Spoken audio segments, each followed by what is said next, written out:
Video we're covering an AP Physics C free response-like problem related with Newton's laws of motion.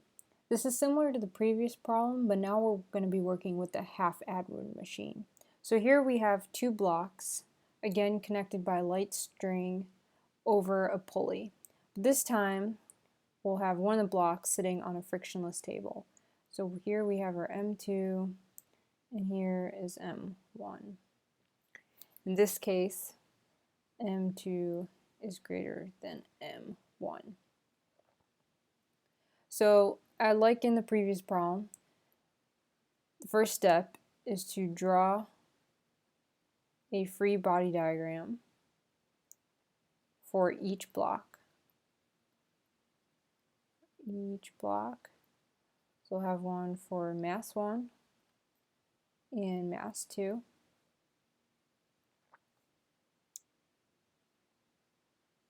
And then find an expression for acceleration. Find expression for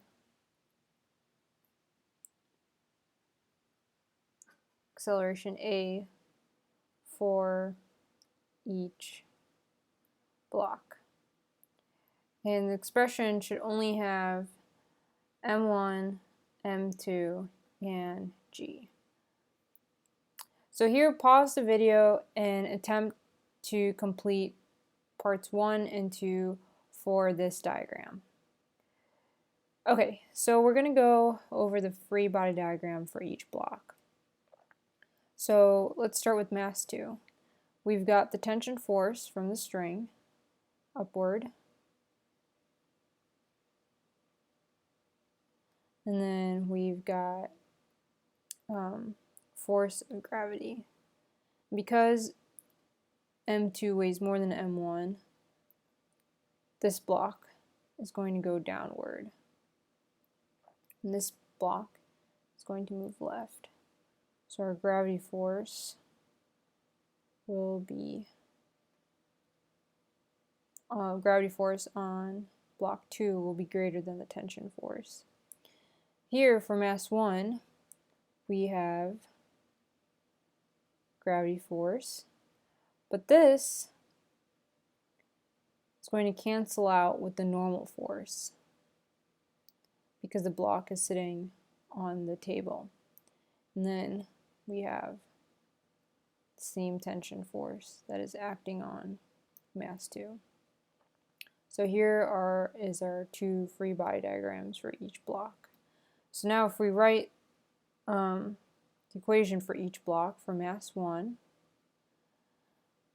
because the block is only moving in this direction, we don't have to worry about the normal force and the gravity force. So here we have a negative Ft is equal to M1 A1. That's acceleration for block 1. For M2, we have Ft minus the gravity force, which in this case is M2G, is equal to M1A2. Now in this case, both the accelerations will be in the negative direction. Mass 2 accelerating downward, and mass 1 is accelerating in the negative x direction. So here we can now add these equations up, and we have negative M2G is equal to M1 plus M2. Sorry. So so for the system, the acceleration, because they'll both be negative, A1 is going to be equal to A2. They both will be accelerating because they're a joint system. So they'll both have these same acceleration. So we can just call that A. So M1 plus M2 times A. So A will equal negative M2G over m1 plus m2. Again, if we're on Earth, we're using 9.8 meters per second squared for g. m1 plus m2 is a positive value, so we come out with a negative acceleration for each block, which makes sense when if m2 is greater than m1, m2 will be moving downward and m1 will be moving in the negative x direction. So that was just quick another problem to get more practice with drawing free body diagrams and with finding expressions for acceleration. Thanks for watching.